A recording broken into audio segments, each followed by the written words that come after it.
Hey, it's Cassie from Curry Honda in Chicopee. You're listening to the Bax And Nagle podcast on Rock 102. Come see us at Curry Honda for the best selection of new and pre-owned vehicles. Experience the best at Curry Honda. Thanks for listening.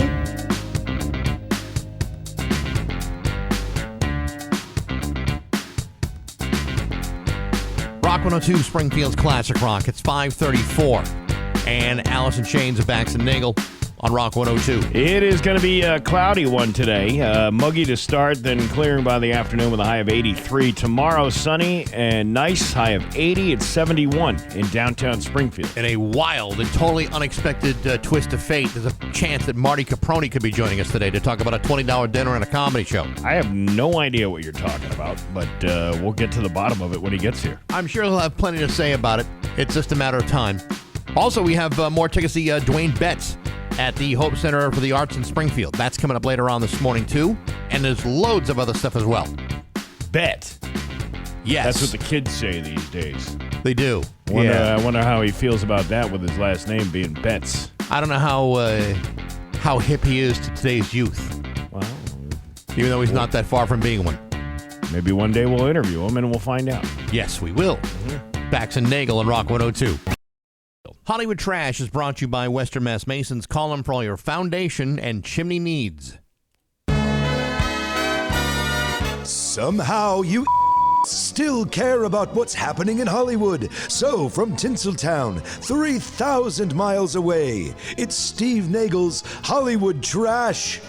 Sylvester Stallone has been branded trash by fans after his Instagram account was caught following a racist and anti-black page. The 80-year-old star was met with fierce backlash after many fans noticed that among 297 pages his Instagram account follows, one of them is the problematic Black Fatigue 2.0.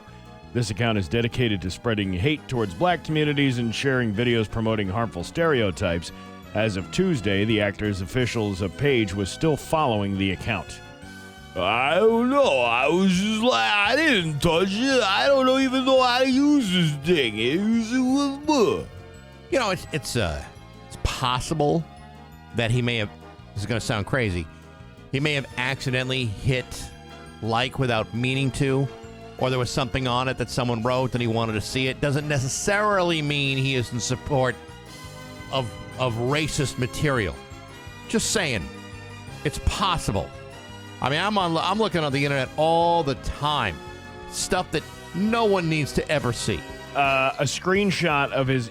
But do you follow it? Well, I don't like it or you can post comments on it. A screenshot of his account's following list later circulated on social media, sparking outrage among many of his fans. This comes as Sly recently opened up about 2 near-death stunts he participated in on the set of Demolition Man. In a newly posted Reddit thread, one critic posted, "This page is absolutely disgusting. This is starting to make the rounds online. I knew he had trash politics, but didn't know he was so bigoted and racist." All right, take it back. Another critic added, "Not shocking in the slightest. He's garbage, so it's natural progression." While a third chimed in, "Caught? I thought he was openly bigoted for a long time. Fork around in the kitchen. Find out." All right, so everything I just said a little while ago, discount that and forget I ever said it. Well, I was just telling you, I didn't know what I was doing. I was just scrolling on the reels, and then I accidentally hit my thumb because my thumb's so big it broke it in Rocky 1. And Rocky 1, 2, 3, and 4, 5. I couldn't number 6. I didn't even know what I was doing with my hand. Who is that? That's a poorly executed version of Sly Stallone. Ah, it's almost uncanny. You know what I'm saying? I was like, Mickey, what's up? And it was all Mickey's fault, because Mickey was the real racist in the whole group. Don't blame me, Rock. I'm not the one wearing the white hood in the ring. Well, you said those things about those people, and I was like, why are you doing that? That's the problem, Rock. You became too sophisticated. You became a Republican. Well, I was just following the bandwagon. I don't know what to do. I don't even know anything about politics. You know, you asked me about my acting career, I'll tell you about that. But I don't know nothing about no politics or nothing. Rock, those Republicans are a one-man wrecking machine. They eat nails. They crap out staples. You have to be careful when you get in the ring with a Republican. All right, so if I take a dive for this one, is that okay, Mick? Can I take a dive in this one and forget about this whole thing, and then we come back for 6 more movies? Yeah.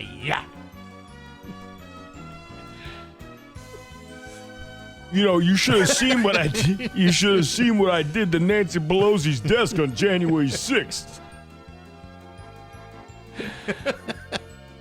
That was like fighting the big one. I bet it was. Yeah, I bet.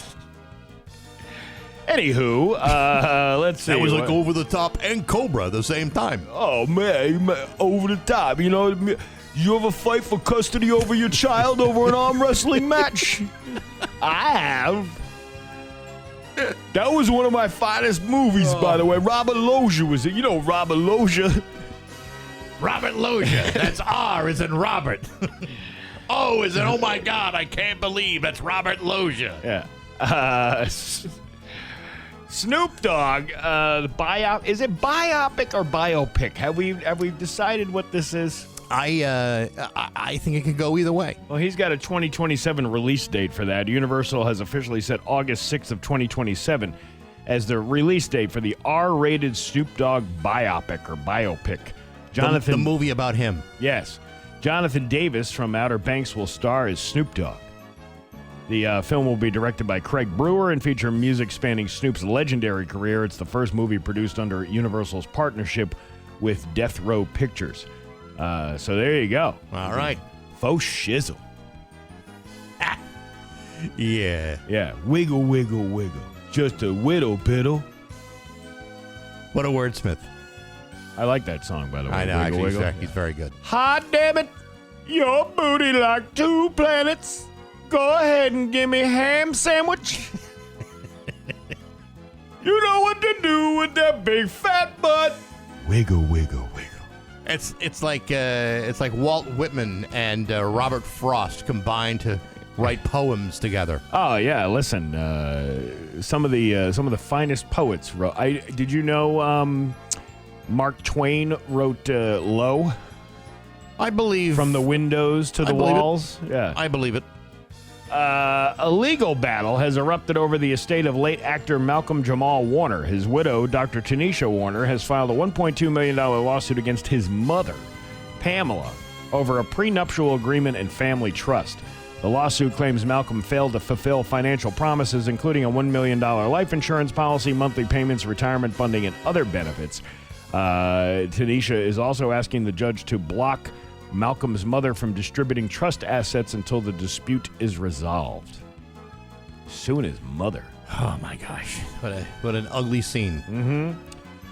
Disney is laying off several hundred employees across ESPN, Disney Entertainment Television, and its movie studios, including Pixar. Reports say Pixar was among the hardest hit divisions despite the massive success of Toy Story 5. The layoffs are part of Disney's ongoing effort to streamline operations and focus on fewer, bigger projects. ESPN analyst Ryan Clark was reportedly informed he was being laid off while appearing on live on NFL Live, cutting his on-air appearance. It's pretty cold. I don't know if you saw Stephen A. Smith yesterday. He was complaining about how bad he feels about this and how it's wrong, and he's voiced his opinion. Of course, he didn't offer to give up any of his $20 million a year salary, which probably led to Ryan Clark getting kicked off the set. Would you? No, of course not. Yeah, right. That's so my problem. Kim Kardashian is defending showing off her dead grandmother's feet on Instagram. Really? She must have had something to say. Oh my God! The last time I showed off this much foot was when Ray J gave me the moist bear claw and busted my brown, and I finished him with a sloppy toe job and that sex tape you can purchase on YouPorn for $39.95. Caitlin? Did you ever wear a Buster Brown before? No. Well, I never got. It gets me shoe horny. Well, I never got that down and dirty with your mother, Chris Kim, but I once had a little bit of the old pocket squid. Uh-huh. A little brown knuckle suckle duckle. What are you trying to say? What I'm trying to say is I gave her the twin turbo taint tickler while looking for change in the payphone slot.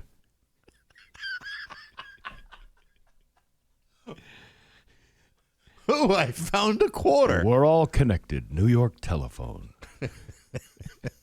The dial O on the brown telephone. That's Right. how you get the operator. And that is your Hollywood trash on Rock 102. Ugh.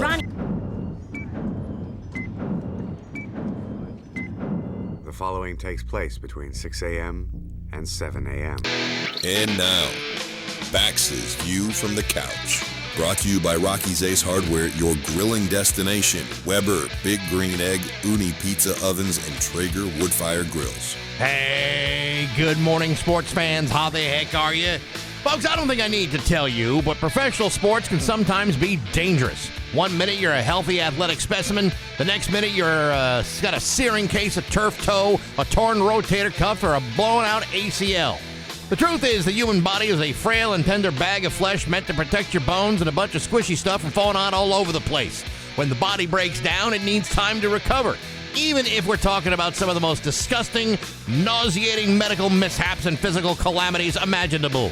For example, the team formerly known as the Oakland Athletics placed rookie infielder Joshua Kuroda-Grauer on the 10-day disabled list after undergoing emergency surgery from an injury that took place on Monday night against the Arizona Diamondbacks. What happened? Well, without violating this young man's medical privacy, I can tell you that Kuroda-Grauer was injured during the 5th inning of Monday night's game after taking a foul ball right into the groin, right smack dab in the middle of the cubes. As you would expect, the man went down like a bag of wet slop. However, he stayed in the game, dusted himself off, completed his at-bat with a single before being taken off the field. Yesterday, he underwent surgery to repair what is being described as a ruptured testicle. And while everything sounds horrible about that procedure, doctors claim the surgery was a total success. Now, I don't know about you, but if I took a split-fingered fastball to the junk, I would need a hell of a lot more than just 10 days on the DL.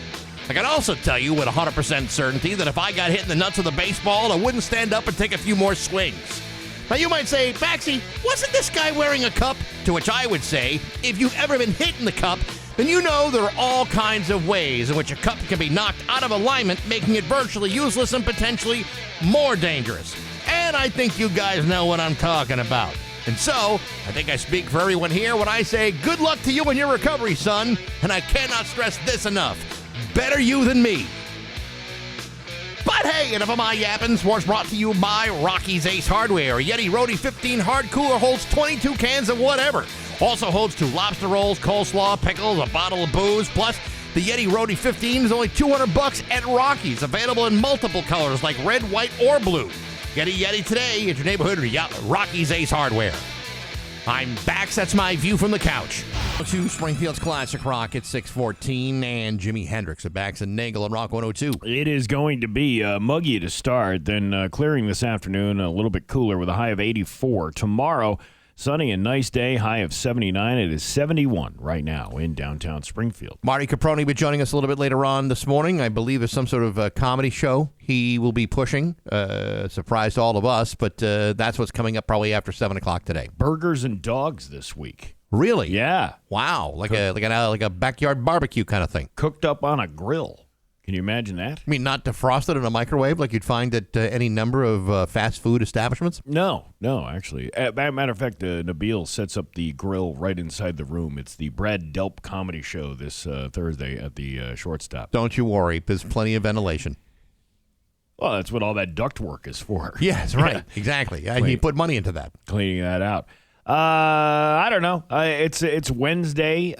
Looking forward to the weekend as I prepare for my beautiful trip to Tewksbury. Dude, when you told me that you were going to be parenting a travel league softball player, my first thought in my mind was, wow, you are living your best life right this very moment. Yeah. Tewksbury's got so much to offer. You know, it's funny because I was looking at the cost of all this stuff. And between Rhode Island and Tewksbury, just in accommodations alone, you're looking at $900. Yeah, but, can you really put a price tag in the love of your child? Yes, actually you can. You absolutely can. Are you sure about that? Yes, I am absolutely sure about that. It's just one of those. It's one of those things. Like I enjoy watching her play, watching my kid play. You take the losses, you take the whatever. It's part of the process of learning. It's just I believe these hotels are like, ooh, dollar signs when they hear that somebody is booking a row of rooms at a Holiday Inn Express. You don't get a group rate? No, and Holiday Inn Express is like, oh, man, we usually charge like $89 a night for these hotel rooms. But you know what? Since these people are traveling and they have nowhere else to go, we're going to jack the price up to $250 a night at a Holiday Inn Express. Wait a minute. I've driven through Tewksbury. This was Warwick, by the way. Oh, this is the Warwick. This was the 200. All right, take that back. And this one is no different. That's $200 a night at the Marriott. But with Warwick, I mean, you're near an airport, you're near shopping plazas. There's all kinds of fun things to do in Warwick. Tewksbury doesn't really have the same level of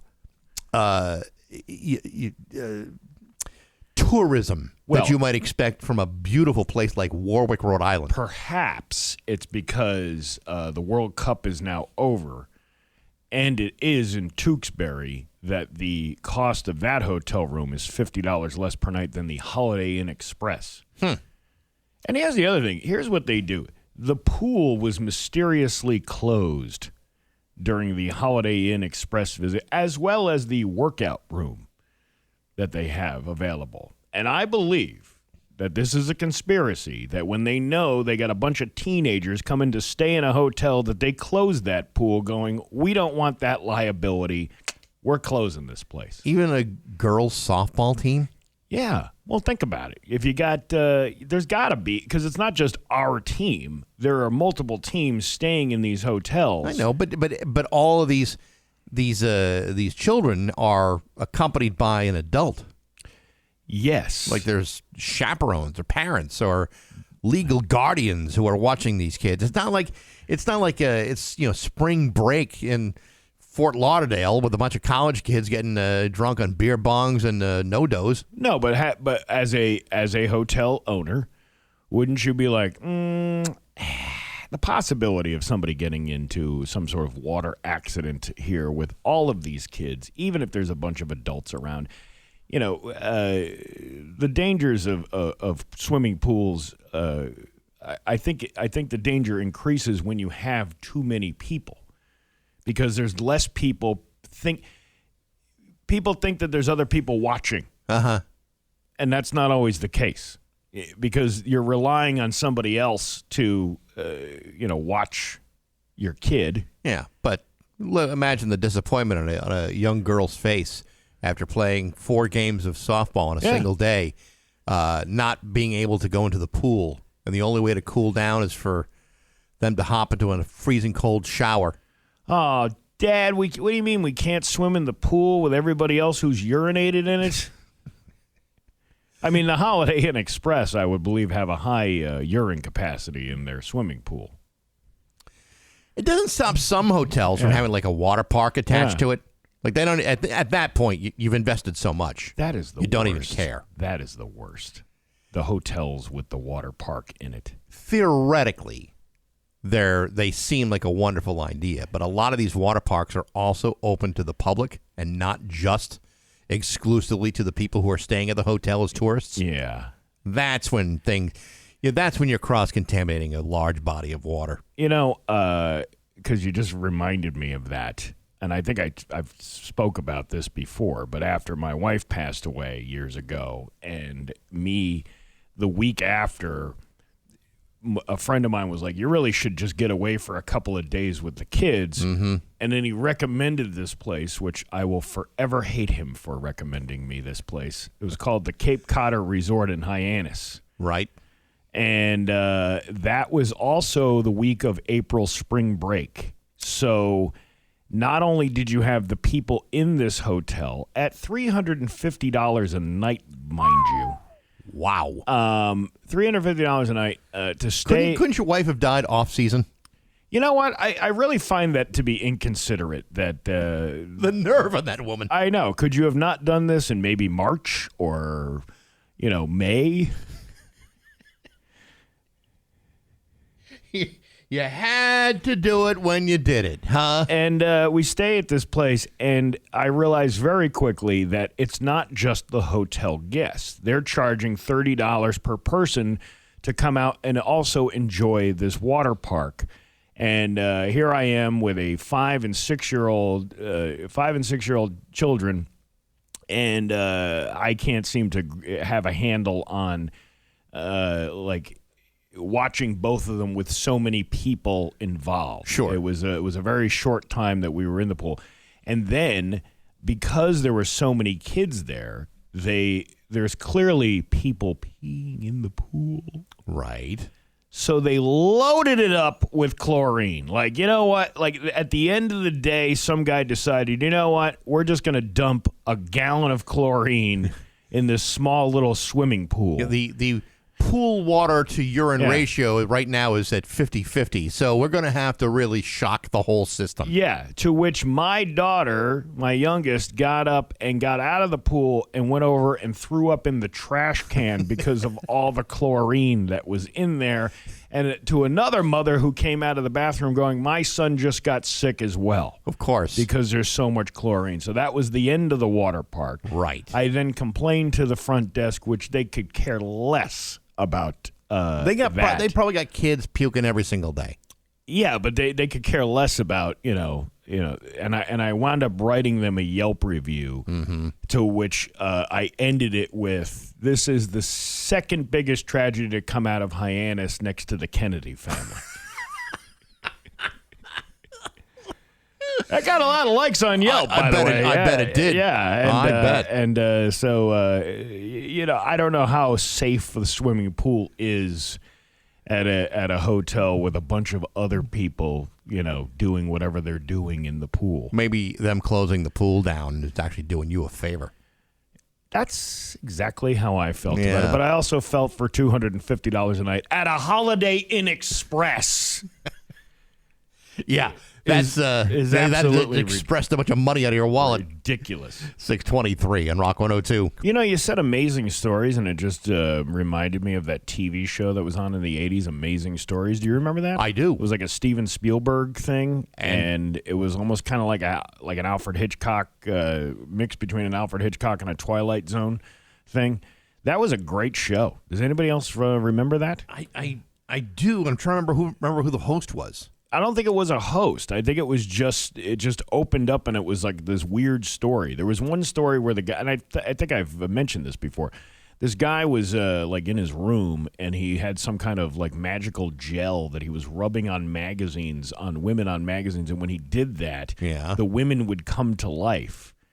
And he went through it like, a bunch of times, and everyone was coming out weird. And then finally, I believe he just hooks up with the girl that was meant to be with him all along. Oh, yeah. My luck, I probably would have accidentally rubbed the stuff on the Yankee Peddler or something, something where all of a sudden I'm stuck with an Amish woman that can only bake pies. Well, not that there's anything wrong with pies. I mean, I love pie, but I mean, that's really not my thing. I accidentally spilled some on a Radio Ink magazine, and we had Dave Coombs for 6 months. You ready to laugh? Yes. All right, let's laugh. It's Bax and Nagle's Joke of the Day I'm funny how? I mean, funny like I'm a clown. I amuse you. on Rock 102, I make you laugh. Springfield's classic rock. What do you call a robot who has a one-night stand? I don't know, Steve. What do you call a robot that's had a one-night stand? A nut and bolt. I don't know. Well, it's if you give me some time to, oh my God, look at the time. Bax and Nagle in the morning on Rock 102. On Rock 102, it's time for news. Here's local radio icon Steve Nagle. Thanks, Bax. A Springfield man was arrested on Tuesday after attempting to break into a Longmeadow home and injuring 2 officers. The Longmeadow Police Department stated that officers were called to a home on Pleasant View Avenue at approximately 2:50 a.m. after the homeowner, who was not present at the time, received a security camera alert. He didn't do it. After the homeowner Right. Homeowners is what? Yeah, what? Is it? I see what you're saying. I was just trying to lead you into No, I get it. the I get comedy. it. Listen, I'm not. That's not what I'm here for.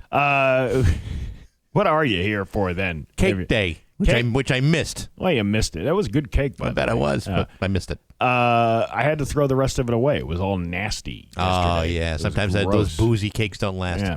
The Longmeadow Police Department stated that officers were called to that home. When they arrived, they saw the suspect fleeing into nearby woods. They immediately began tracking the suspect through the wooded area into neighboring streets.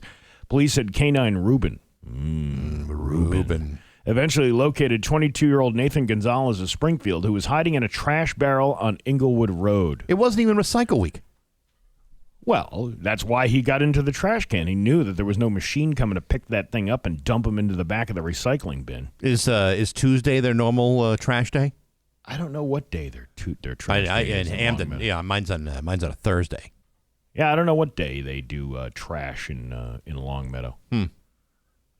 I don't know. Because we got some here we could dump. Yeah, that's for Right? sure, right? Yeah, they have. He resisted arrest and actively fought with officers before he was taken into custody. 2 Longmeadow officers sustained minor injuries as a result. The investigation later determined that Gonzalez had also broken into multiple vehicles in the area. He's charged with a slew of charges, including breaking and entering a building at nighttime, felony, and malicious destruction of property and resisting arrest. Canine Reuben received praise for an outstanding track that helped bring the incident to a safe conclusion. Good boy. Way to go, Reuben. Good boy, Reuben. I wonder what kind of treat he gets after that. Wouldn't it be ironic if they wound up giving him a Reuben? What's ironic? Well, the fact that his name is Reuben, and there's also the sandwich that's a Reuben. No, I mean, what's ironic mean? I knew you were going to do that. See? I see. Yeah, Here you are training me on that comedy stuff again. Yeah, well, hey, I do my best. I do my absolute best. Hey, the Massachusetts Appeals Court has affirmed the voluntary manslaughter conviction of a Granby woman sentenced in the 2010 killing of her wife. The Northwestern DA's office stated that 59-year-old Cara Rentala strangled her wife, Anne Marie Cochran Rentala, to death in their Granby home on March 29th of 2010. Rentala was indicted for first-degree murder in October 2011, and trials in 2013 and 2014 ended in mistrials when juries were unable to reach unanimous verdicts. In September of 2016, a third trial resulted in Rentala being convicted of first-degree murder and sentenced to life in prison without the possibility of parole. In 2021, the verdict was overturned on appeal and remanded for a new trial when the SJC held that an expert witness called by the Commonwealth was not sufficiently qualified to testify about paint applied at the crime scene. Rentala's fourth trial began in September of 2023, during which the jury found her guilty of the lesser offense of voluntary manslaughter. She was sentenced to 12 to 14 years in state prison, which she had already served 7.5 years in connection with the case. During her most recent appeal, Rentala alleged that the Commonwealth improperly used a preemptory challenge during a jury selection, that jury deliberations were tainted when a juror blurted out something about the previous trials. She oh God, here we go again with this lady. I think that's what everybody does when they hear about this story now. I think that was the general consensus of the public as well. Yes. Like, here we go again. She also claimed that trial judge erred in denying a defense request for a particular jury instruction. The oral argument for this appeal was held in Boston in December. In a 12-page decision issued in July, the appeals court rejected Rentala's claims and affirmed her conviction. The 3-judge panel that heard the case unanimously concluded that the trial judge had not abused his discretion and that Rentala had received a fair trial. We are pleased that the appeals court rejected the defendant's arguments and reaffirmed her conviction, said First ADA Stephen Gagne. Our office has been pursuing justice for Anne Marie and her family for 15 years now, and we hope today's decision brings them the peace and closure they have long sought. This lady, keeps clawing at the bit. I know, and I know that that there are people who just can't believe this still has gone on for as long as it has. Yeah, but I mean, come on, this is. How many times have this has been 3 full trials now? Yeah, 16 years ago. Good Lord. Yeah. Facing mounting scrutiny in a lawsuit from 2 unsuccessful development teams, the state agency overseeing the selection of a new Springfield courthouse on Tuesday released the complete procurement record.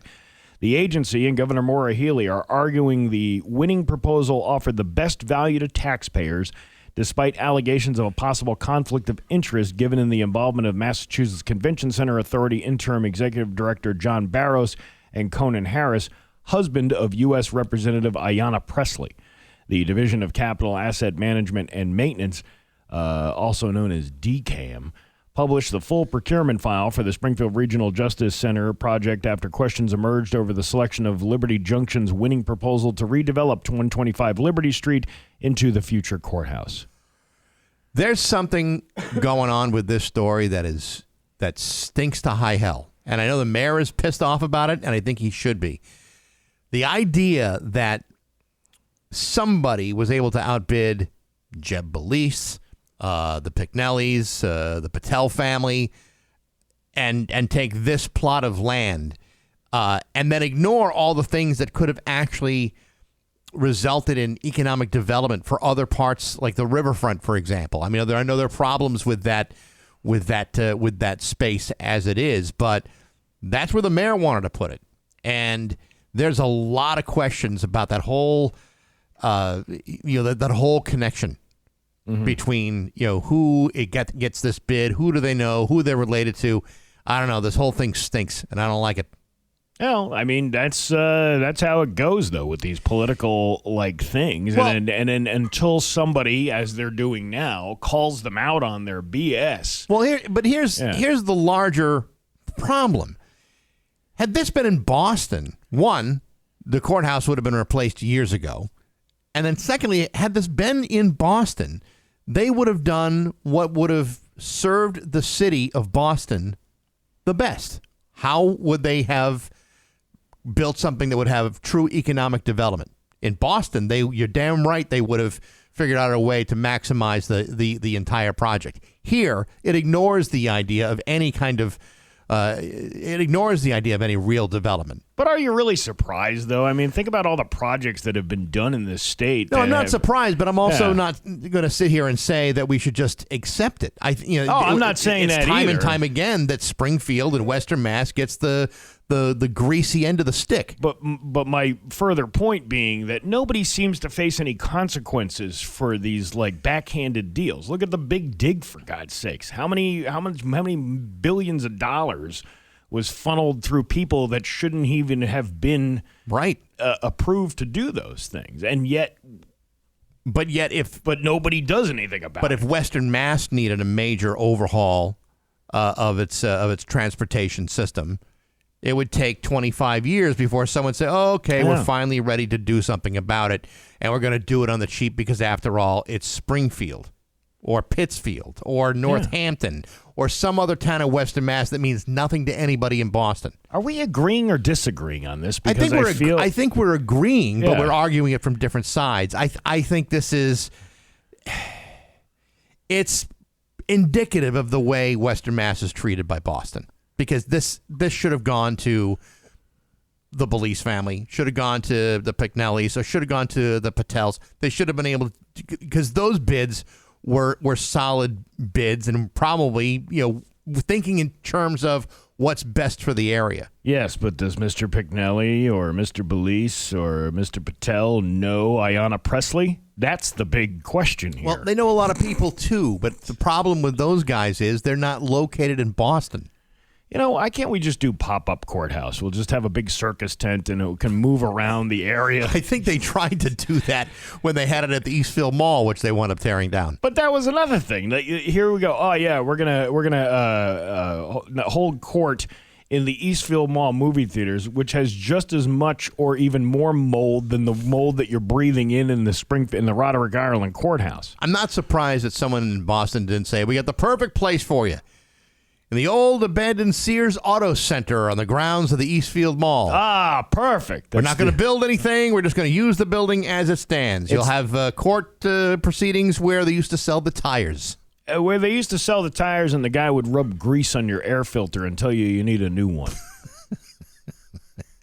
Now, if that doesn't sound like justice, I don't know what does. My dad did that experienced that and yelled at the guy because he he would replace his air filter before he would go to get like an oil change, because he knew that you buy an air filter from like an oil change place, it's like 3 times the amount of money, of course, that you would get, in the thing. And it's not the most complicated thing to change over either. Right. And while he was able to probably change his own oil, it's easier to get somebody else to do it, with the mess and cleanup and everything like that.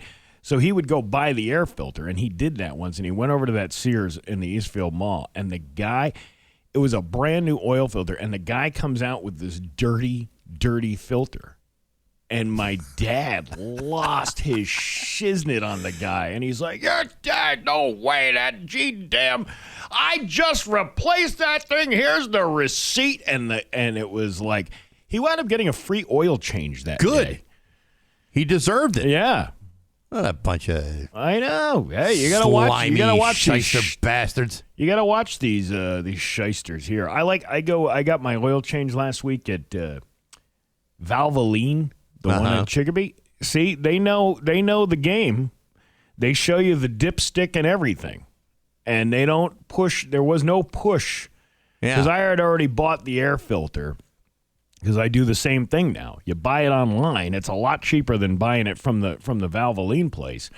And they know the drill. They're not pushy, and they show you that they have to put here. By the way, here's your dipstick. Right.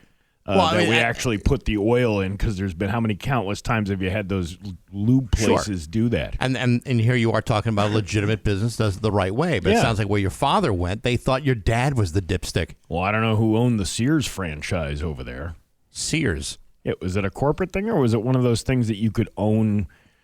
You could open up a Sears. Actually, I think Sears owned it. I mean, I could be wrong about that, but that's why they haven't sold the building, because Sears still owns that property. Well, either way, that's the end of the news. Your Pioneer Valley forecast today going to be muggy with a high of 83, and then clearing this afternoon to make way for drier air tomorrow. Sunny and a high of 79. It is 71 right now in downtown Springfield. I'm Steve Nagle, and that's the news on Rock 102. Oh, yeah. 6:53, and Aerosmith with Bax and Nagle on Rock 102. It is going to be muggy this morning. It smells like a wet basement outside. It's like that cool, humid. It's like kind of gross. But it'll clear up this afternoon with a high of 83. Tomorrow, sunny and nice with a high of 79. It is 71 right now in downtown Springfield. Rock 102 and Curry Honda Chicopee have teamed up to give you the chance to win a $102 gas card to fuel the rest of your summer. You head over to rock102.com and enter to win. We'll choose one winner every Friday through December 18th. It's your chance to win a $102 gas card from Curry Honda Chicopee, part of the Classic Rock Summer, right here on Rock 102, Springfield's Classic Rock. There you go. We should probably address this really quickly here. Somebody on the Route 10 Tire listener line said, "Are we just going to pretend Natalie doesn't exist? What happened?" She got another job somewhere outside of radio. That's the end of that. And Jess Tyler's doing a great job doing the middays. And don't get us wrong, we miss Natalie, but she's now a private citizen. I don't know. Doing things that she wants to do. I don't know. I think there's a perception that people think we make like lots and lots of money. That's hilarious, Steve. Seriously, I really think I think that goes for anybody, like even in Hollywood. I opened up for Mary Lynn Raskeb about 3 or 4 years ago over in Chicopee. And she was the supporting actress on 24. Right. And she, candidly reveals that Kiefer Sutherland was the one that made millions of dollars. The rest of the people got union scale work from the thing. And one of her bits is talking about how she anticipated getting all this money and it never came, yet she still had a $600 a month car payment that she admittedly stupidly said, I'm gonna be Hollywood rich by the time somebody.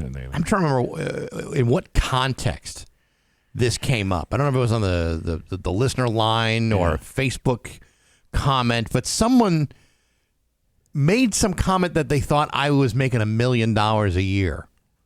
Well, you have any idea how many years I'd have to work to make $1 million a year? I don't know. Lots and lots of years. And the reality is no or not. So when a nice person like Natalie gets a job that helps pay the bills a little bit easier, then all the good to her.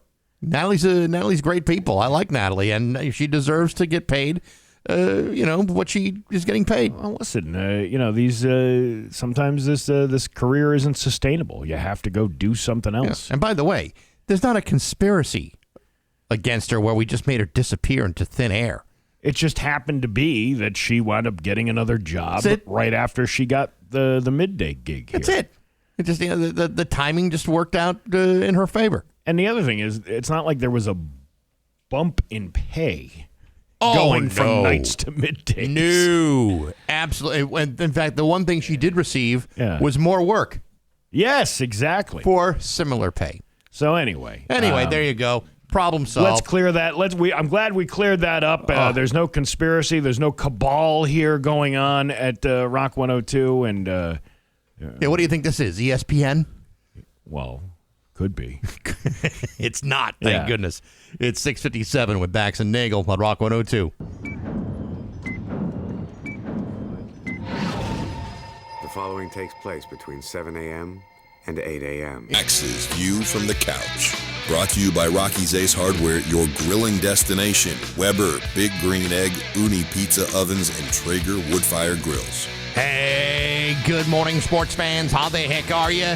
Well, folks, since the Sox game was postponed last night and the winning streak has been delayed until today's doubleheader with Baltimore, I suppose it's appropriate to talk about something else. In this case, I've decided to talk about the Miami Heat.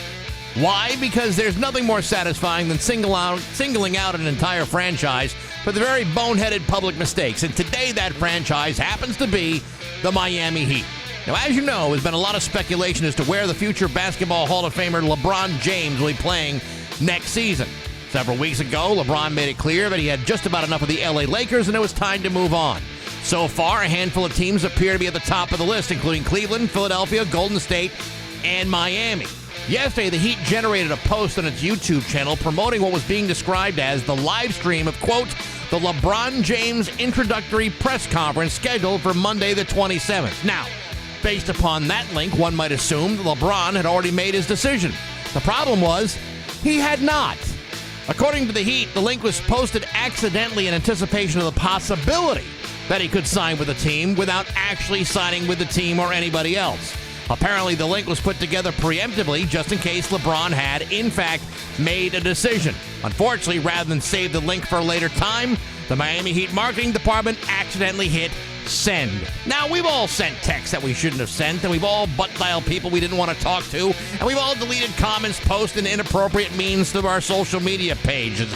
But if your one job is to not promote a press conference that hasn't been scheduled for a guy who hasn't been signed with your team, then perhaps you're really not doing the job that you're not supposed to do. And if that's the case, and LeBron signs with somebody else, then I believe that such an infraction could be placed in your permanent record.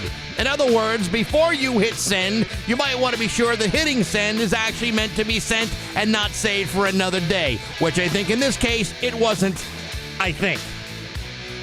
But hey, enough of my yapping. Sports brought to you by Rocky's Ace Hardware. The Eagle battery-powered string trimmer and handheld blower kit, $50 off at Rocky's. The Eagle battery-powered hedge trimmer, $50 off at Rocky's. The Eagle battery-powered misting fan, $50 off at Rocky's. And they all take the same Eagle battery. Convenient, huh? Instant Eagle battery-powered $50 savings with your Ace Rewards card at your neighborhood Rocky's Ace Hardware. I'm Bax. That's my view from the couch. Springfield's Classic Rock at 7:13. Credence with Bax and Nagle on Rock 102. It is going to be muggy this morning and then cooler, or actually drier this afternoon with a high of 83. Tomorrow, nice sunny day, high of 79. It's 71 right now in downtown Springfield. Well, nobody could see this coming, but comedian Marty Caproni is in the studio. What's going on there, what Martin? A joy. It's your little Wednesday basket of love right here for you guys. Oh, look at that. Yeah. A peach basket full of love. Yeah. We're fine. What's going on with you? Oh, nothing. Nothing. What brings you here today, Marty? Well, there is a rumor. I don't know if you guys have heard of this, but there's a business. I don't know if you guys have heard of it. It's in Westfield. It's called the Shortstop Bar and Grill. owned by a gentleman, local proprietor, Nabil Hanoush, and his family. And they've decided that every single Thursday for the last, I don't know how many years, we're going to continue doing our comedy dinner show for $20. $20 dinner at a comedy show. Yeah. I never heard of something like this. This week, it's a traditional American barbecue with hot dogs and hamburgers. Yep. And Will there be a condiment station nearby the said hamburgers and hot dogs? Condiment, right? Condiments. Yes. There will be a condiment station. Good. With all the fixins. Oh, good. For your burgers and your dogs. No Perfect. ketchup. There will be ketchup, and we will be revisiting the is ketchup on a hot dog thing. Don't you want to put people in the seats rather than drive them away with this conversation again? It's true. I don't want to have a conversation. I'm above it. I like to think I've grown personally. Well, I don't know if you heard me the other day. I kind of revealed what happened Saturday night when we went to go out to eat, where you had a little reaction to something that you ate. I didn't hear you, all right? But I got a message or two saying, ha, ha, ha, ha, ha, jalapenos. And that's what my message was. So I could only assume you shared with the group without me in the room. I said we're like two old men going out to eat. Yeah. Well, maybe you should reframe what happened for those who didn't hear what we were talking about. So we went over to after the show at the French Club, which, by the way, not a beret or long cigarette in sight. But we went over. Mike the Lawn Guy, so he treated us after the show to Mike's Barbecue, which is right across the street from the French Club. Great barbecue. And great barbecue. And they had these trash can nachos, and they bring out it's not an actual trash can. It's something that looks like a trash can, and then they dump it upside down on the plate, and then all the stuff goos out the side of it. I like most of my meals served in a trash can. I got to tell you. Oh, you're like Oscar. They call you Oscar the Grouch. When I get hungry, when I got hangry, you bet I do. Didn't you write the lyrics to "I Love Trash"? Yes. Yeah. Anyway, I love trash can nachos. Right. So this stuff comes out, and inside the trash can nachos are little slices of jalapenos peppers, and Marty accidentally ate one of those. I did not. That's not true. Again, I thought you accidentally ate one. You said I didn't mean to eat that. You did not pay attention to me. Oh, well, you know what? Because it's the same old anyway. All right, so what happened? What's the truth of the story? Yeah, I was going to say, would you like the truth of the story from my perspective? Well, sure. Or would you like Steve's doctored version of events? So we get the trash can nachos. Steve orders his food. I order mine. I get like a chicken. Steve gets like burn ends or whatever, right? So I dabble in the nachos because everyone's eating the nachos. Delicious nachos, by the way. But simply the fact that they had been in contact with the jalapenos, as I'm eating them, I'm like, oh, no. Because I can tell immediately if I'm eating spicy food. My body reacts violently. So I start sweating. So then I look at Steve and I go, I got the sweats! I look at Steve and I said to Steve, do you want to know why you're always complaining about me and food and me having to ask a million questions about what's on the menu? Here's why. These touched the jalapenos and watch what happens to my face. And he's like, okay. And then everyone's talking, and then like 10 minutes later, he looks over. He's like, oh my God. He's going into apoplectic shock. Yeah. I've gone through 3 napkins wiping my face down, and it wouldn't stop. His throat's closing up. His blood pressure's through the roof. Just because of the proximity of a jalapeno? Just from the oil of the jalapeno touching the chips. That's how sensitive. What a wuss, huh? Second-hand Can't even handle jalapenos. a jalapenos pepper. Listen. And by the way, great nachos. I continued to eat them because they were too good to not eat. But I knew that it was going to be an issue. Well, I mean, if you're going to suffocate and die, you might as well do it while you're eating something delicious, you know? At one point, the bartender who was our server, Maureen, really nice lady, hilarious, she looks over and goes, oh, my God. And I was just still the sweats pouring down. I'm like, these are great, though. Oh, I'm just stuffing them in my mouth. It was like great. Ted Stryker sweating an airplane. Yeah, that's a great visual. Yeah. That's an accurate and good visual. And his drinking problem where he takes his iced tea and Spills it. misses his mouth by Well, a he mile. never recovered from that day at Macho Grande. Right. I never got over Macho Grande. So that is why I always ask, when he criticizes that, I always ask many questions. It's because something like that can happen. Now, before you used to have this reaction to spicy food, Yeah. were you a pain in the ass with the menu then? No, and I've said this on stage after, because he used to do this very mean-spirited bit on stage about how the subway lady thought that we were a couple, and he would say, "I'm not offended that she thought we were gay. I'm offended she thought I would date this fat slob." Very hurtful, and That is hurtful. I'd be more I offended didn't by... say fat slob. I said knuckle dragging Neanderthal. No, now who's misinterpreting something somebody said? See, I would think that the most offensive suggestion would not be that you're gay or that how you guys look, but the fact that if you were going on a date, you would choose a Subway. Yeah, Of all places to go, it's not exactly a romantic location. I'm taking you out for some high eats tonight, honey. Also a fair point. You know, I'd like to think if I was going to date Steve, I wouldn't take him to a gas station Subway for dinner. But then again, he's from Huntington, and that's probably an A+ meal for him. That's on the top of the Yelp rating. Hey, listen, Snapple is my twink drink. So all he would say was, how do you have to ask questions about the menu everywhere? Haven't you ever been to Subway? Haven't you ever been here? Why do you got to ask questions about? So I just illustrated to him why I have to ask questions sometimes. If it says peppers on a menu, I have to be, what kind of peppers? Because if they're green peppers, I'm fine. But if they're jalapenos, gonna be a problem. Habanero, there's probably a hospital visit, you know? Now, this argumentation at restaurants and the Subway, All across the land. across the land, no wonder someone would think that you guys were together. You sound like an old married couple. Well, the only thing I freak about is when I find out there's no sweet and low in the sweetener caddy. He does get very upset. I don't about like that. Splenda and I don't like Equal. He does. It's got to be the pink packets. He does do that. He's like, I need the pink ones. I need the pink ones. Like, what are you, color coordinating your breakfast? You just throw the whatever. It's always 2 in the pink and 1 in the drink. Okay. You know, that's how we do it. It's a shocking revelation that I do that to my I'll have a iced tea. shocker or a turbo Yeah, shot. that's right. Turbo shocker. That's what it is. So after calling me a fat slob 900 times, I have on not stage, called you ever a fat slob. listen, I have never called you that. I told you, I just shot a commercial yesterday with some of the most lovely people, and literally my part on the commercial was fat sweaty slob. That was my part. But I did not call you that. Okay. You're misinterpreting what I said. I said knuckle dragon Neanderthal. That is That's completely different worse than fat slob. I have been the fattest slob in my. I've been a fat slob my entire life. Yeah, I have no inkling to call you a fat slob. I would never say that to you. A fat slob would suggest someone who has no initiative.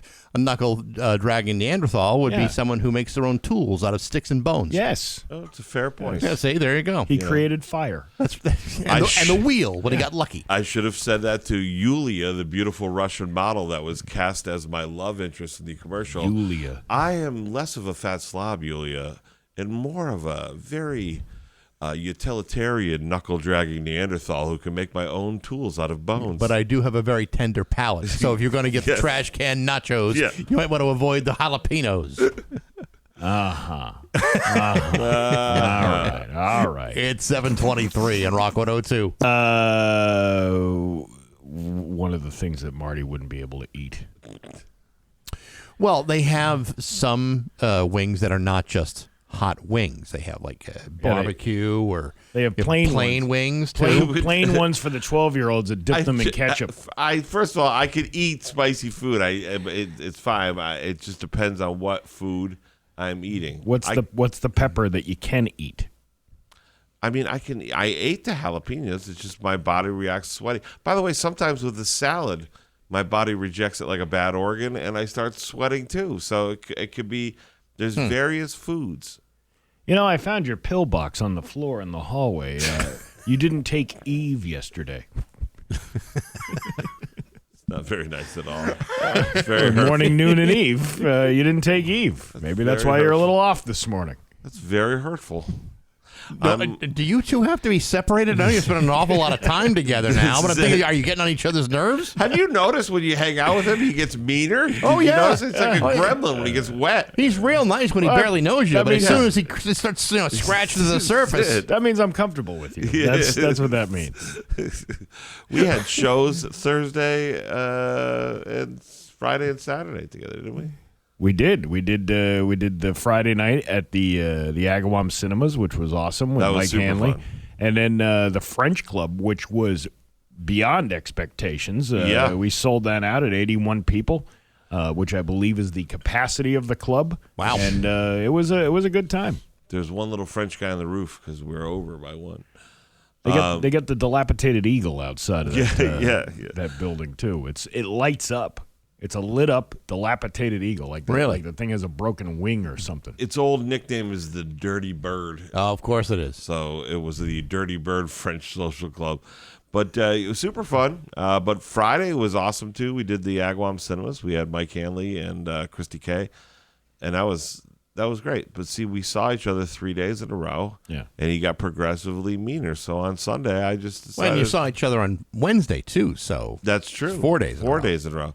So by Sunday, I was like, thank God I don't have to see him till Wednesday because I don't know what he would do. Oh man, I've been boiling for the last 4 days. Clearly stewing because he was talking about you yesterday. Yeah. Like you can't get enough Marty. Yeah. Good thing I didn't ask him to go to church. He would have punched me in the face right in the pew. We got That's news. my way of saying peace be with you. Yeah, there you go. We got news next to Rock 102.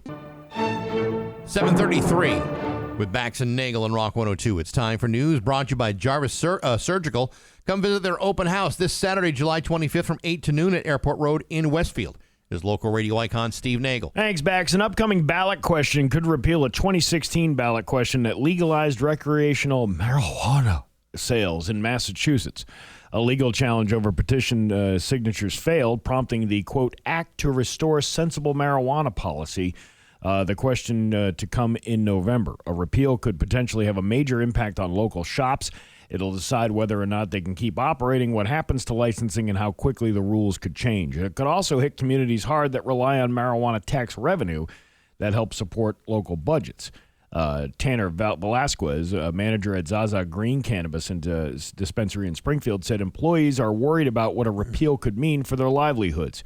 He said he's concerned about what happens if these people lose access to regulated, tested products. So they're not talking about like shutting the whole industry down. They're talking about changing some of the policies that exist. Is that what I'm getting at? It means repealing the law so they can redo the whole thing and then make it legal again. So there would be a period of time where nothing would be legal. Yeah. Yeah, now that's not You right. can't do that. You've already allowed these businesses to open and operate. And you're going to tell me that you're going to take away all that revenue that they're generating for cities and towns that take advantage of these places? You're trying to stuff the genie back into the bong. Oh, I like that analogy. That should be there. I didn't think a knuckle dragon Neanderthal could come up with something like that. Oh, will you please? Now I need medical weed just to deal with him. You know why it's not going to... I don't think this thing is going to pass, and I'll tell you why. There are 416 licensed cannabis dispensaries in Massachusetts. Yeah. And there are people who rely on that product for medical reasons, and they like to chill and like to get, watch movies and get high off the bejesus. And, I think there are ways of maybe, adjusting the rules that may make it easier to operate, may make it easier to purchase. Maybe there's some business things that could actually help the industry rather than hurt the industry, but you're not going to close an industry with 416 licenses issued by the state. That makes that you're opening yourself up for all kinds of lawsuits. And one of the arguments is, well, it's allowing people to get addicted to marijuana. This didn't make people start smoking marijuana. This made people not hide it anymore. That's what it is. There was a lot of people who were doing marijuana to begin with. It's not like you had a bunch of new customers going, "Oh, well, now that it's legal, I guess I could partake in this." I think there are more people who have access to it, but more I people don't are think using it. that was the. I don't think. I'm sure there are maybe people who have now come on board because it's legal, but I don't think that the percentage of those people outweighs the people who are already like, all right, well, I just want a place to buy it safely and legally. I could do one better for this. All right.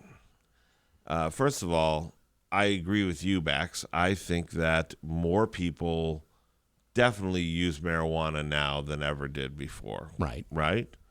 I also think that the people that are pushing this thing and stuff, probably if you really dug behind it, might be people representing like bar and restaurant business. Just thinking the same exact thing. And so I was thinking, because I don't know if you've heard, but they've said bar business is off by like 50%.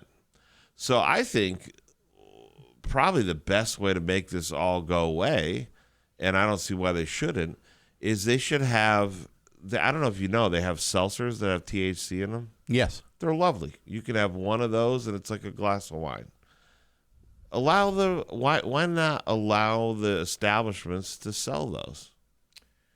There is this stigma attached to marijuana that is like it's this dangerous gateway drug. It's all these fear things that people drum up to say that, oh my God, you can't have cannabis sold in the same place that alcohol is. I got news for you, and I'll take the legs out of that argument in a heartbeat. You know what's a bigger gateway drug? Prescribed pain medication. Thank you. To me, that is a much more dangerous form of addiction than marijuana. And I think Marty may be right. If you really dig down deep into this, sure, the alcohol industry in Massachusetts has really trying to figure out a way to save their business. And to their credit, I totally understand why they want to do that.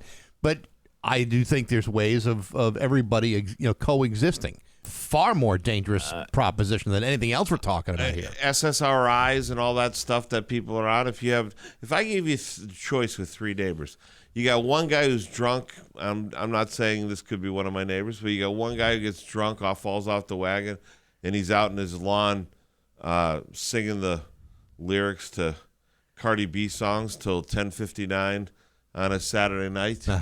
That's one neighbor. The other neighbor is your neighbor who, a few houses down from that, who's definitely on some sort of psychiatric medications, and every 6 months to a year, those go off balance, and an ambulance comes for them. Or your other neighbor who smokes weed in his garage and sometimes plays his drum set. Which one would you pick? The guy smoking the weed playing the drum set. Right. Yeah. Well, unless he's a crappy drummer. He's actually a pretty good drummer. All right, and I don't know if he does weed. He smokes cigars. But my point is, there's three. If you had three choices, you would marijuana of the three choices is usually the more harmless to society, I think, option. Jason on the Route 10 Tire listener line chimed in and said it'll just send people to neighboring states. That's true. You got Connecticut that's legalized. You got Vermont that's legalized. I don't know about New Hampshire. Is New Hampshire a weed state yet or no? Live free or die, baby. All right, but still, and I think Rhode Island, right? Rhode Island's got them. Yep. Yeah. So you got neighboring states that will be easily enough that you can just go right over the border into another state and get it anyway. Repealing the laws are not going to solve any real problems here. I mean, changing the laws so that it's easier to operate. And maybe the licensing issues, the taxation issues, maybe obviously a federal declassification of it would be very helpful, and make it a legitimate, fully legal product would make sense. But I think the people's major problem with it are the people who are smoking it rather than ingesting it with edibles. If you're in a public place, and it could be a restaurant, could be a hockey game, could be anything.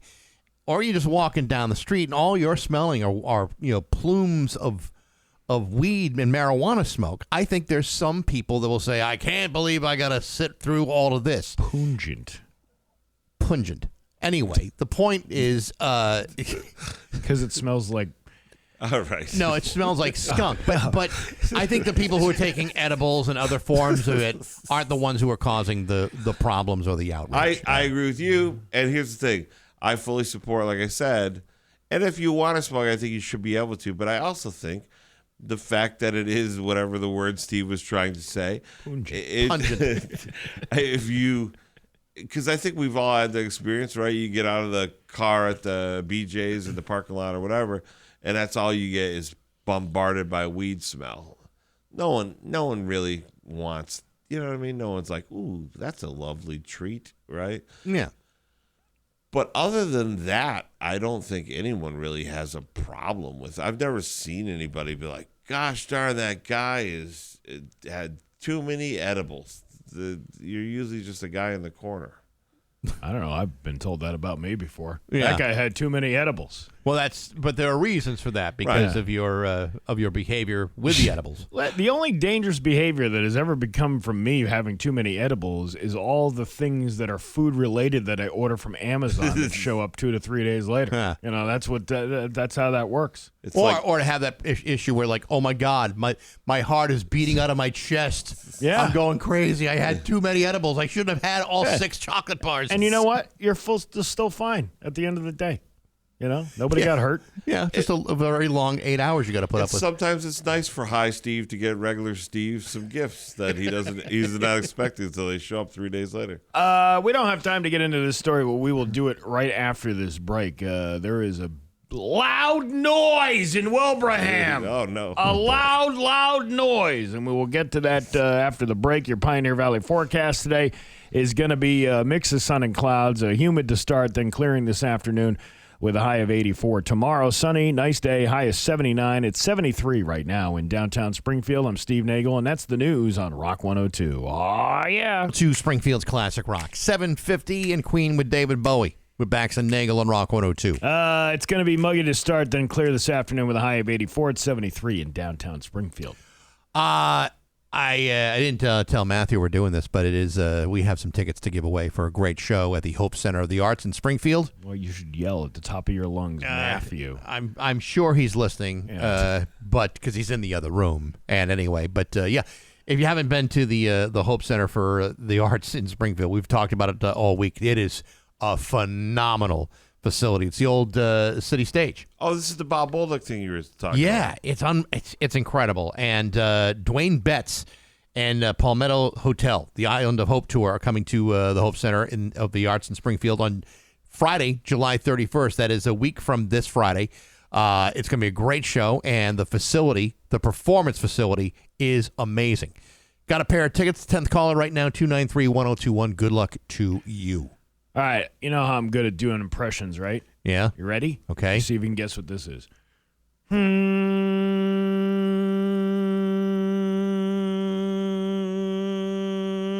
Any guesses? I'm going to say dial tone. No. Mick Jagger. North Wilbraham.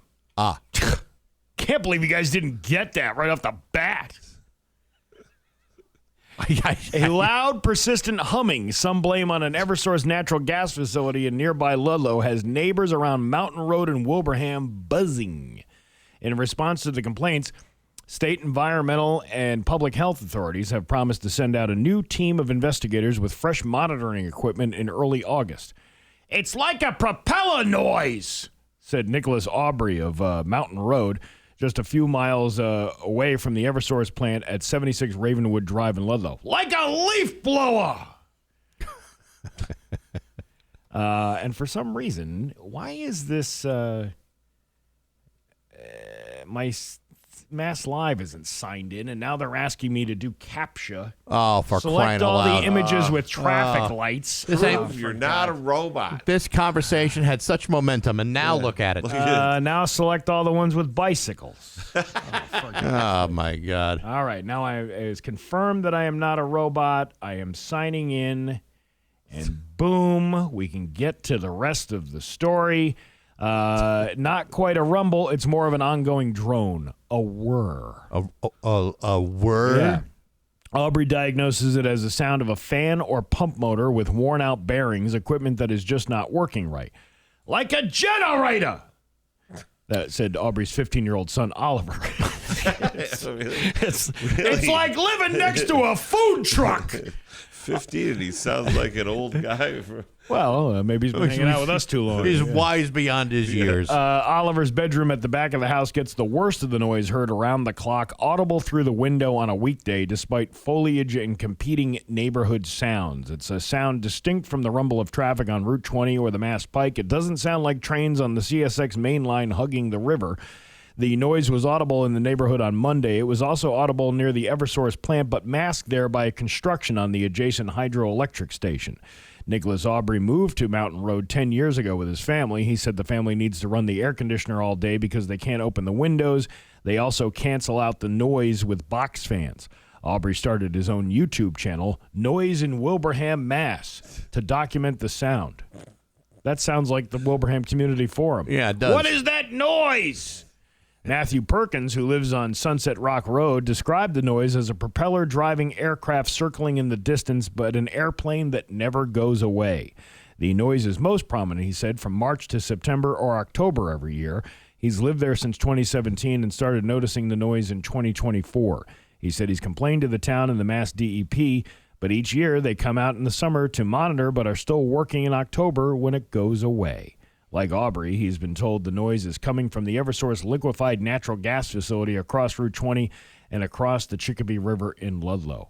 If you live in that area and have experienced that, reach out to us on the Route 10 Tire listener line at 413-293-1021. Eversource spokeswoman Olesa Stepnova said the utility has been working collaboratively with Mass DEP and a third-party consultant to investigate. What do you need to investigate if it's coming from your facility? You should know what that is. I mean, Mountain Road, I mean, there's a bit of distance between that and Route 20. Is it? I've driven past there a million times. I mean, I've never noticed anything all that noisy. But you also don't live there, and when it depends on where you live. Like when I live maybe about a mile from the railroad tracks. When I lived a third of a mile from the railroad tracks, the train was quieter because of the proximity of where my house was because of the mountains and all that stuff. Now that I'm in the direct line of sight of the train is much louder. I can hear that. Like 3 o'clock in the morning, you can hear the train going by. So it depends on where you are and the acoustics of it's. If you're echoing off the mountain or whatever like that. But seemingly they should know, without an investigation, where this noise is coming from. I mean, not that your complaint's falling on deaf ears. Yeah. Look at that. That's why he's the comedian. $20 dinner at Comedy Show, baby. Burgers and dollars worth every week. penny. Yep. But not that it's falling on deaf ears. But I live in Chicopee, okay? I live at the end of a runway where the world's largest cargo plane does touch and goes all day long. Like you can't. Yeah. It shakes the windows of your house. That's that's the sound of freedom, Marty. Well, I was going to say, anytime we decide to bring freedom to some other country that has some oil, guess who has to stay up all night because we're bringing freedom because the planes come in and out like more than normal. But at the same time, I bought the house knowing it was there. So what am I going to complain about it? I'm not.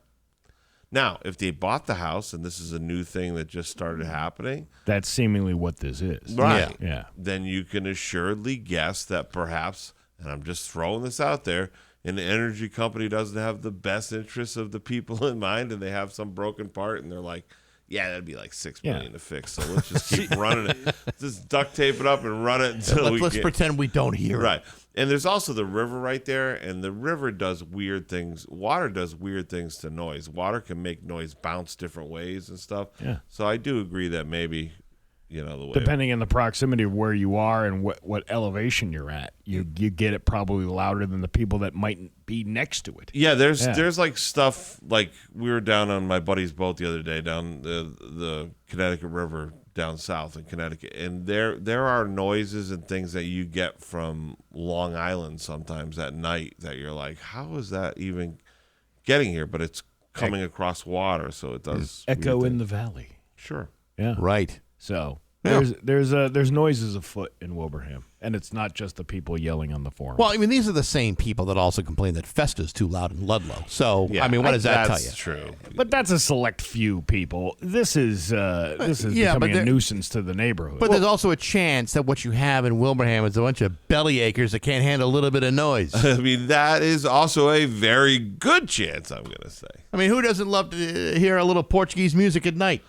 And Blasting out of a church parking lot in Ludlow. Once a year, it's like a way to mark the years going by. I'm surprised you don't complain about the noise of the Dom Perignon bottles being popped at Great Horse. The noise of that champagne being popped every day. Steve, I'm not going to be the kind of guy who complains when I've been staunchly putting myself out there for the lifetime complimentary membership to that club. Yeah, how have they not given you that? I don't know. What's wrong with these people? I think I make a wonderful representative. He is not Bushwood material. That's a Caddyshack reference. Is it? I just got that. I forgot all about that movie. I would love to be in the clubhouse and the locker room and say, darling, loofah my stretch marks. I would love to be able to say that there. Baxie, how would you like to mow my lawn? Baxie, how about a Fresca? Yeah, see, that would be great. I'd be You could be the new perfect Danny. there. You could be the new Danny. You do drugs, Danny? Every day, sir. Awesome. How that movie is not more of a classic, I don't know. I have no idea. 7:59 to Rock 102. The following takes place between 8 a.m. and 9 a.m. It is going to be muggy this morning and then clearing this afternoon with sunny skies and a high of 84. Tomorrow, sunny with a high of 79. It is 73 right now in downtown Springfield. So I don't know where Marty Caproni went. He just disappeared. Well, right before the view from the couch, he said, I need to go use the restroom. And I don't know what he's doing in there, but my God, it's been minutes. Maybe he had a jalapeno pepper and he's having a reaction to it, and he's choking in the bathroom. He's back. He's choking something in the bathroom. I don't know what he's doing over there. But either way, $20 dinner and a comedy show tomorrow night at the Shortstop. Burgers and dogs on the menu, which will be good with all the fixins and whatnot. And it's only $20. And the comedy lineup is looking pretty good too. Moose Marcelino, great comic out of Connecticut. Moose Marcelino. Moose Marcelino is going to be. That is the name his parents chose for him? I believe so. And then we have Anthony Pagan. Funny guy. Listen, this kid's videos going viral. All these videos, he's doing videos about Swallow Hollow and the East Long Meadow Rotary and all kinds of local stuff, and people are just eating it up. Eating up like you went to Arby's. Yeah. Because you had a whole bunch of Arby's videos that are also very funny. Absolutely. And then Brian Brothers is another guy. He's a new guy. He did pretty well a few weeks ago, and he's going to be back on Thursday. So I'll tell you what, if you went to like a comedy club, like a building that is designed purely for the use of comedy, there's no way you'd even get in the door for $20. Absolutely not. You're giving like a $75 show with a dinner, all included for $20. You can't beat that anywhere. You really can't. You can't even go. You go to like a fast food joint. You spend $20 by yourself. Yeah, just for a burger and fries, which is absolutely ridiculous. How do I think we can sustain these things? I have no idea. Hey, look, it's Marty Caproni. How are you doing there, Marty? What took you so long in there? I'm back. Everything's fine. Did you go to the bathroom? Yeah. Okay. Wow. Jeez. Were you reading a book or something? Or? I thought you ate a jalapeno pepper and had apoplectic shock in the bathroom. I might be having all sorts of health problems ever since eating jalapeno, but I'm not going to say anything. Do the trigger. We just talked about the $20 dinner at a comedy show, so no more. I wasn't even talking. You guys asked me about it, and I tell you, that's it. I'm here to see you guys. I mean, it almost makes it sound like we were talking about it just to pad for time for you to come back from the bathroom. That's kind of what we were doing.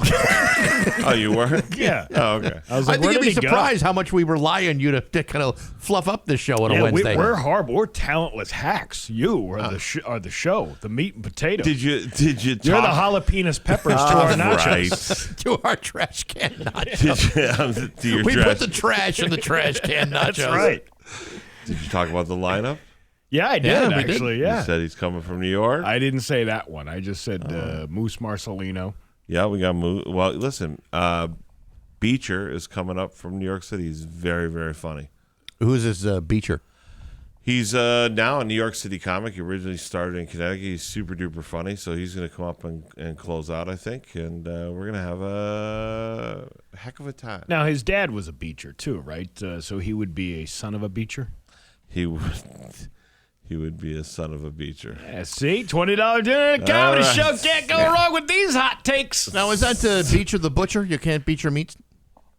I believe, yes. Yeah. Beecher the Butcher. Yeah, Beecher the Butcher. Yeah. Beecher meats. You can beat your meats if they're unrefrigerated. Well, you have to. You got to go before. But on anyway, this farm, you can't beat their meat. That's the only place. Anyway, what else is going on in the world There's these days? There's lots of things going on in the world. Let's see. This and that. We talked about the marijuana thing, right? We did talk about that. We get more people buying tickets to the dinner and a comedy show. So how look at about that? How There you about go. that? Amazon Prime is settling with people for apparently, I don't know, overcharging or something. Overcharging for a service that 95% of it you don't use? Yeah, have you ever felt like Amazon made it way too easy to sign up for Prime, but way too hard to cancel? You could be eligible for money from a $2.5 billion settlement with the FTC. The FTC says Amazon enrolled some customers into Prime without clearly explaining the terms and made the online cancellation process unnecessarily difficult. Amazon, of course, denies the allegations, but agreed to settle the case anyway. Eligible customers could receive a whopping $51. Wow. Up to $51. And what do you think the attorneys get out of that $2.5 billion? $7,000 each. Oh, way more than that. Yeah, they get Per claim. They probably Yeah. get $2 billion of that $2.5 Easily. billion. Probably more than That's that. kind of the problem with a class action lawsuit. Yeah. You think, oh man, I'm going to be rolling in cash, Nope. and when they split it all out, you get jack. There are a lot of people out there that do this whole I'm filing a claim for a class action suit, and whether they get $20 or $50, it adds up after a while if you keep filing claims, and many of them are legit because there's lots of people. Like, you don't even have to provide a proof of purchase for some of these things in order to get a settlement check, which is could equal $10. But Right. if you do it enough, you could make yourself an easily smooth $200 a month. All that whopping money, $200 a month? Hey, I'm in. you can also sue people. You can also sue telemarketers. There's people who do that all day long. They sue telemarketers for not taking them off the do not call list, and then these people don't show up to court, and then they win the settlement. Listen here, you minimum wage making phone call guy. Yeah. I will sue your ass, and you will have no job. So that 3 cents a day that you make will be stripped from you forever. Yeah. There's lots of ways to make money out there. Oh yeah, And yeah. people do it by doing nothing and doing that. You know what I wanted to talk to you guys about? Because I heard you talking about it on the way But you were in the bathroom for too long to actually have that discussion? No. I don't listen when I'm on the bathroom. Come on, who needs that? I listened on the ride in, and you guys were talking about the courthouse thing. Oh yeah. How crazy is that? There's a huge conflict of interest. Huge that the state is going to do everything they can to ignore. Meanwhile, you have several other options that you could have and should have chosen. Right. But because of Boston being the way it is and how they think of Western Mass and Springfield, this is what you got. And you know what? The mayor is justified in being furious about this. He should be furious. It's insane. The level of insanity. Not only are you going to steer a contract to somebody who's not from out here, but you're going to steer it to that guy of all the people? That's crazy to me. That's what they do, though. My opinion, but that's crazy to me. Every time we have an opportunity, and we don't have a lot of time here, but every time we have an opportunity to do something that's right by the area, about this geographical part of the state. Right. Every time we have an opportunity to do something right and something that actually has an impact, we find a way to allow the state to screw it all up. And unfortunately, it's not just one or two incidents that makes it happen. It's a repeated pattern of behavior that has been going on for as long as I can remember. And it's ridiculous because, frankly, they got a real opportunity to do something right. And they failed on it. And you got the mayor who's been the mayor. How long's Don been the mayor? 12 years? No, not 30 years. No. I don't know. It's probably been about 15 years at least. It's probably at least that. Because I remember I used to watch him run into his office with his perfect high pro glow hair. It looked like, remember that commercial, High Pro Glow, when the dogs had the great coat and it would shine when they ran? Oh, yeah. In slow motion, the golden retrievers. I used to watch him run into his office, and his hair was like the High Pro. It flopped perfectly and glowed perfectly. Anyways, that was back in like 2009, probably 2010, somewhere around there. So he has to be mayor for. He is the longest serving mayor. Yeah. Okay. So he's been serving in 2007. All right. So almost 20 years. Almost 20 years. Yeah. My God, has it been that long? Yeah. Wow. Amazing. And they better never lose him in this city because yikes. Because then there's no telling where that courthouse will go. Well, they'll put it on Bondi's Island. Hey, $10 and a fish sandwich gets us another mayor. So yeah, that's true. So funny.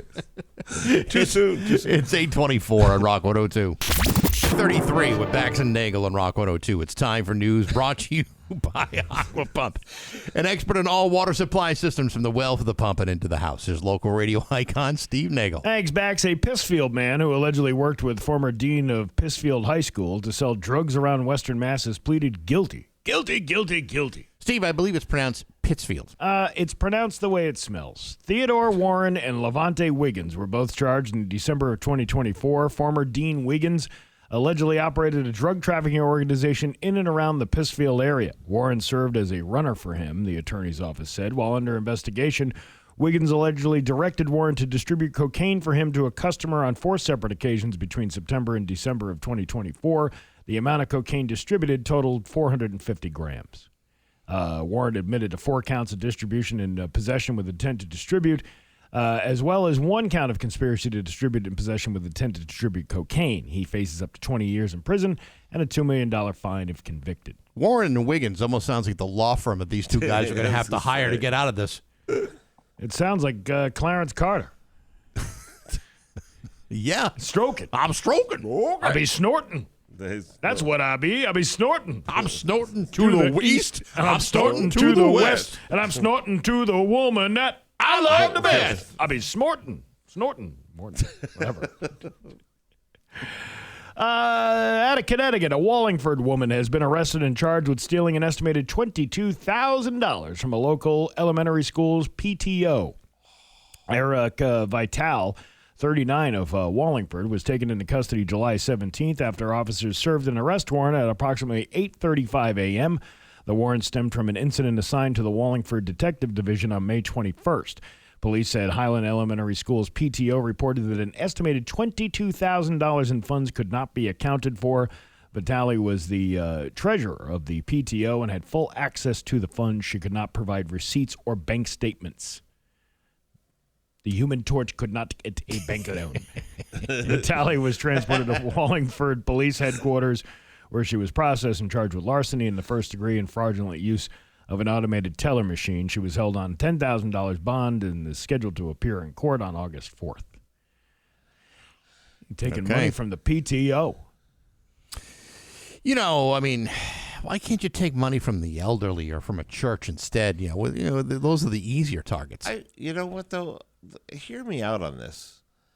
It sounds almost like, I mean, could this just be a case where it was like poorly done, not keeping books, and was just like handling the stuff and not recording it? I know, usually when they arrest you and have a warrant out for you, they have a little bit more. Not necessarily. No, but you know, it just sounds a little weird that, like, why would you go to an ATM machine and take money out if you were stealing from, like, you know what I mean? First of all, that's redundant. It's just ATM. What? If you say ATM machine, you're It'd be like an saying ATM twice. machine. Is that really that's where we're at? Yeah, that's where I'm focusing on. That's your constructive. That's your constructive input to this story. Well, I freely allow people. Hey, listen, if you can get away with it, get away with it. The automated teller machine. Do you have a problem with? I do. That's my hang up on the whole story. Okay. I mean, where's the crime here? Yeah, where is the crime? There's been no innocent until proven It's an guilty. innocent crime Yeah. at best. I'm saying if you're stealing money from a PTO, the last thing you'd probably do is march into an AT machine. Is No, that just better, Steve? ATM. That's all you need to say. It's an ATM with cameras Yeah. on it. All right, and pull out money in front. You know what I mean? I mean, you bilk money from a PTO. Yeah. The only ones that are really going to suffer are the children and their education. And do I they mean, really that's need it. all that money? There's already money being dumped into that mess anyway. We've done a bunch of PTO shows to raise money for people. I wonder how many of those were skimmed off the top. They didn't even need to go to the ATM machine to do that. Yeah, it was cash right here. It was cash. It was all cash for the tickets. Nobody I'm used Venmo. so resentful right now that for the rest of my life, that's going to bother me every time I say ATM machine. I'm going to think of your stupid voice going, "That's redundant. It's machine. You're I saying- was trained by the master. Yeah, he's right about that. Yeah. Who told you that? John O'Brien. That used was to an say- O'Brien That word? was it's Yeah. ATM. Well, someone has to pick up the picayune scraps that were left behind. Yeah, well, You are doing a good job. thank you very much. All I right. appreciate that. You listen. Look at the two of you. You've been swiping at each other all day. Yeah. Can't you see you two love each other? Yeah, of course we do. I That's do why love we him. do that. All right. That's why I love him too. I know, but I feel like I'm like And I love you too. Well, thank you, Yeah, Steve. you're I welcome. love I you kind of too, just like Bax. you as a friend. Well, you know what? Maybe this isn't going to work out after all. I think it's time to start doing radio with other people. Where's that hotline to Milwaukee? Dave Combs, please. Yeah. Hey, Dave, what you doing? I thought you'd never call. As it turns out, so far I have not called. Now hear this. I'm coming back. Plans to redevelop the Enfield Square Mall. Say that 10 times fast. 10 times fast. Into apartments and new retail space have collapsed after a development agreement between Nebraska. Oh, you're right. Got a little something stuck in my throat. Maybe it was a jalapeno pepper. Between a Nebraska-based developer and the mall's owner expired. The setback comes months after the town shut down the mall's main concourse following safety code violations discovered after winter storm damage. The attached Target store remains open, operating independently behind temporary barricades that separate it from the closed mall. Apparently, the town of Enfield and the owners of the facility would much rather have a 98% empty building than use it for something worthwhile. The much better option. That's actually a nice mall. It used to be a nice mall. It Now really it's was nice. nothing. Now there's like tumbleweeds and dust bunnies all over the place. That's the sound of the mall that you hear when You know walk what I through. don't get? Maybe I'm just getting old. But I used to like the Fairfield Mall and the Enfield Mall. I liked the Holyoke Mall and the Emerald Square. The thing that bothers me is they tear these down, and then you know what they do? They put up the same 8 stores or whatever that would have anchored the mall anyways. Mm-hmm. And now you got to run to the stores when it's raining and snowing out and everything else, when a mall was so nice. You know, were warm the whole time. I think people are more prone to instant gratification. When you're in a mall, I mean, when malls opened up, they are fantastic. And let's face it, it might not have been the best thing for the old ma and pa type of businesses, but when the malls opened up, you could spend all day in the mall. Now we have a different mindset where, like, if you're in a mall, you feel trapped in the mall. Like there's no escape, and the escalators don't work, and how come I got so many options on how many pretzels in a cup I could get. The malls are not as simple as they used to be. Sometimes just parking in a parking lot, running in, running out, bada bing, bada boom, you're out of there, and you can go back to living your life and scrolling through TikTok videos all day. Let me ask you a question. Do Yes. you think life has gotten better since the 80s or worse? Oh boy, as someone who lived through the 60s, 70s, 80s, 90s, 10s, and now, I gotta say there are benefits and drawbacks to both. Okay, but someone gives you a time machine right now. They go, you got to pick a decade, and you're going to live in that decade. Which decade you pick? I had more fun during the 80s. Thank you. But I also know that if the 80s had the technology that we have today, the 80s would have been an unmitigated disaster. Right, but my point is, the malls were part of 80s culture, right? Yeah. Yeah. Dropped off with your friends. We're going to hang out at the mall. We're going to the mall. Hey, it's Christmas shopping time. Where are we going? We're all going to the mall. We're not sitting in our house ordering on our Prime Amazon thing so Jeff Bezos can get an 8th yacht. We're going to the mall. Third jet ski for the 8th yacht, by Thank the way. you. Yeah. Thank you. And we're gonna get Lucas Pizza, like at Fairfield Mall, and then we're gonna go over to Just Fun, play a little in the arcade. Then we're gonna go to Caldor, and then we're gonna go. And there were mom and pop shops in the mall, like smaller independents, True. and stuff like that. They just weren't the big anchor stores. You could go to a 60-minute photo, get your photos developed, and then hang out in the mall for 60 minutes. There's no question that at the time, that was all about the mall was convenient. Life was Now way better. Shopping online is more convenient than the mall. But I agree, it's interesting that they've destroyed the malls only to build, new retail. Yeah, I don't know. Maybe it's just me. Oh, that's why that, what was that show that was so popular with the mall in the 80s? The Stranger Things. Yeah. Yeah, right. Yeah, Right. everybody loves that nostalgia. I was going thinking to of mall. Paul Blart Mall Cop.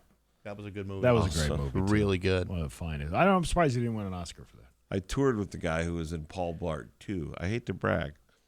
Wow. Yeah.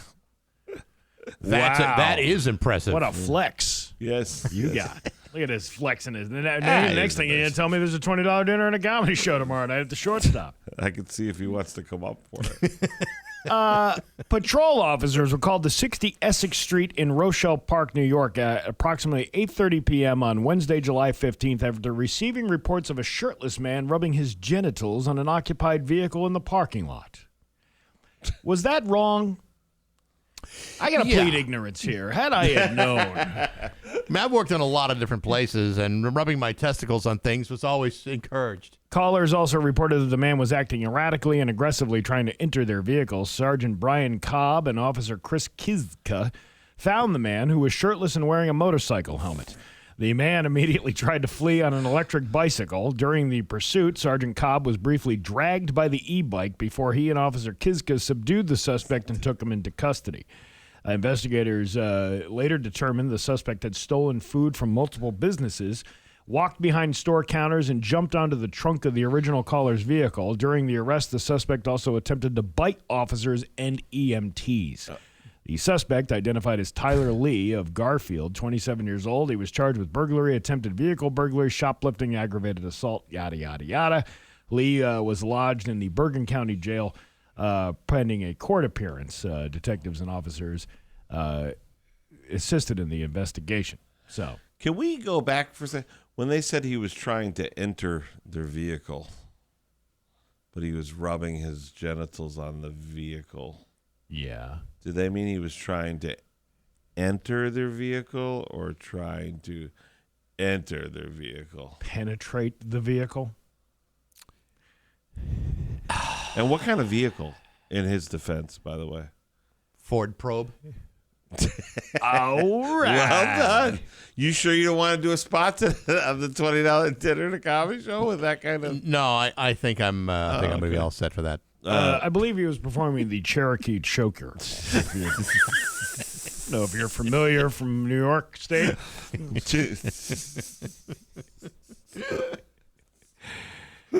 Open the fuel door now. How am I supposed to get in there? I don't know if he was trying to do that to the car. Yeah.